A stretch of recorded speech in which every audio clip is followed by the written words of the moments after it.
welcome to a very special interview with a very special guest. We have with us Ms. Naina Lal Kidwai, Chair, India Sanitation Coalition and Chair, Rothschild Co India. Ma'am, thank you so much for joining us. You've always been very supportive of our campaign, Banega Swasth India, from year one and now in its 9th year. As we gear up to mark World Environment Day on June 5th, we wanted to explore the theme of health for all. And our campaign's objective is Lakshya Sampurna Swastika, and how it is impossible to achieve this goal if the environment around us is not healthy. The deep linkages between the health of our planet and our health, and how far we are from sustainable development goals. And finally, we will also talk about the impact of climate change on women and their health, and what role can women play in the agenda for change to deal with health and environmental issues. Thank you so much, Ms. Kidwai, for joining us today. Thank you, and congratulations for keeping this very important campaign going and doing it as successfully as you have done. Delighted to be engaged again. To begin with, you've written a book that predates the COVID pandemic called SOS, Survive or Sink, an action agenda for sanitation, water pollution, and green finance. Now, with the pandemic behind us, how far do you think India has progressed on this agenda, and how much of a hit did India take because of COVID in achieving some of its health, hygiene, sanitation, and even nutrition targets? So, Ambika, I think the good news is because we had achieved so much under the WASH campaign and Swachh Bharat, where as a result of the messaging around the work that many of us were doing at the Swachh Bharat mission, there was, of course, the toilet building, which was very important because we went from 40% access to toilets to nearly 99% access to toilets. The challenge, of course, remains on making sure people use the toilets, use it for what it's meant for, not what they are possibly using it for at times, whether storage or otherwise, or indeed occasionally using the toilets and not using them all the time. So that messaging remains a very important one. But in the process, through that pre-COVID time, we had done many sessions with children, with communities, particularly in rural India, around hygiene, how to wash hands, understanding that water wasn't available, so making sure that basic soap water comes available, enable young kids to get into the habit of washing, how to wash, little ditties, skits, it was plastered around walls in the villages, a constant reminder about good health.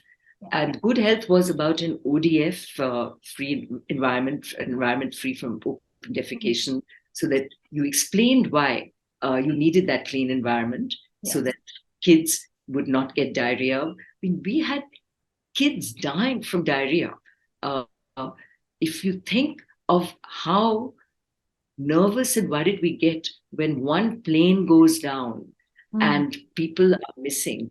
And in fact, we had 3 plane loads worth of children actually dying because of diarrhea every day. So we have certainly made an impact on nutrition, which derives from good health. Because if you have diarrhea, even if you give the best food to a child, he or she doesn't retain it.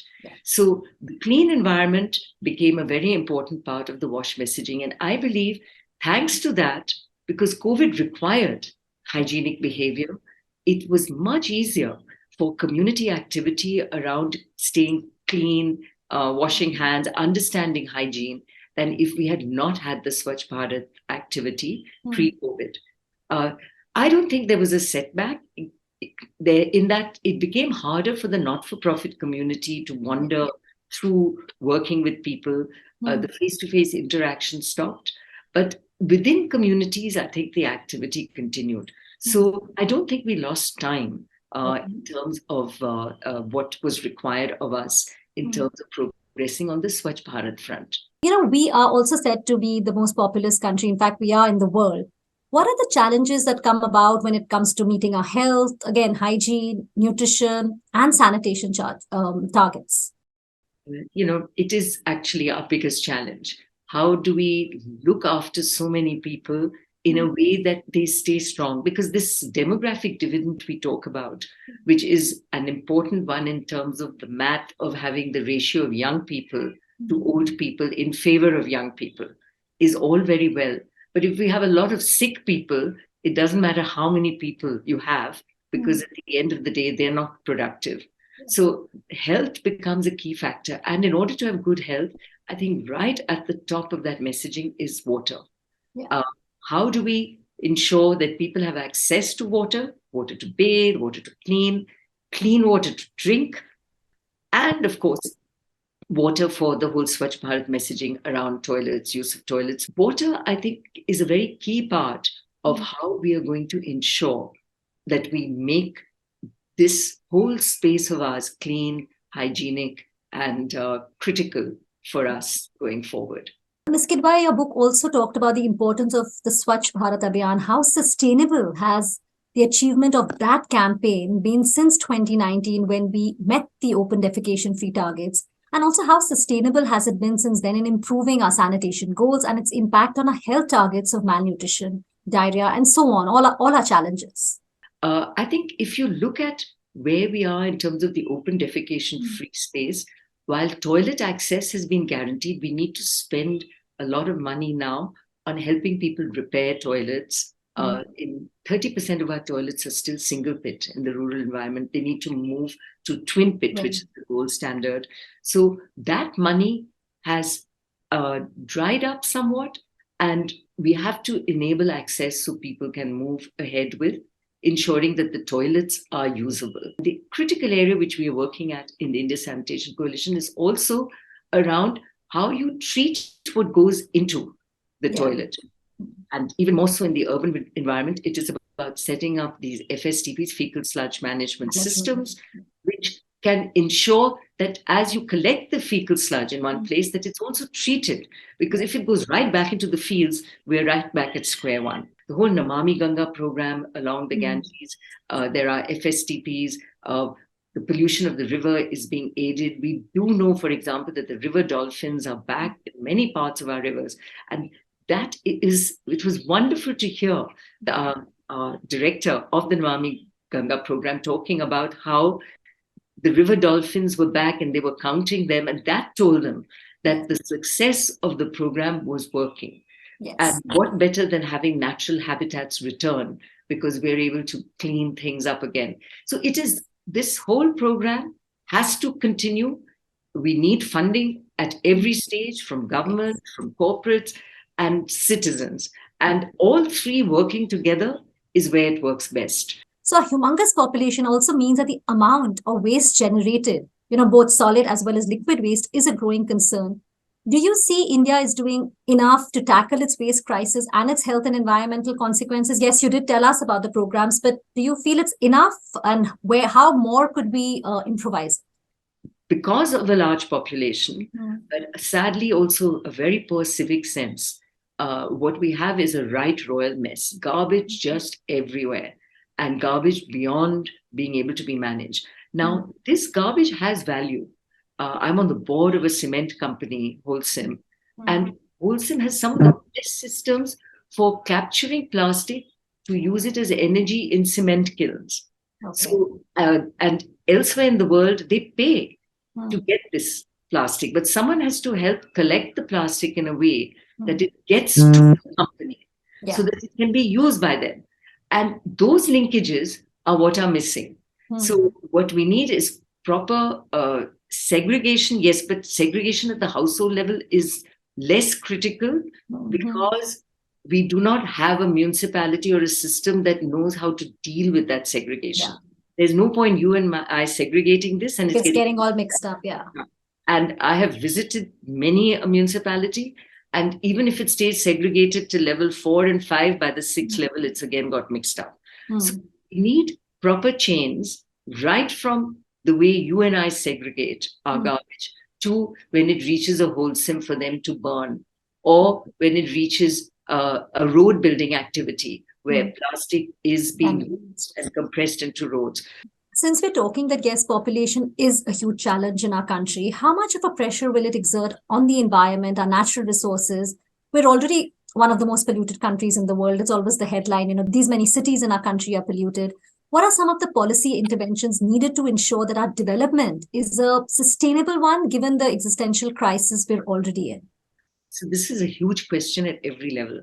So let me talk about water, which is where I work, and I hit the FICCI water mission. So my work is primarily with corporates, and corporates get it because corporates need water.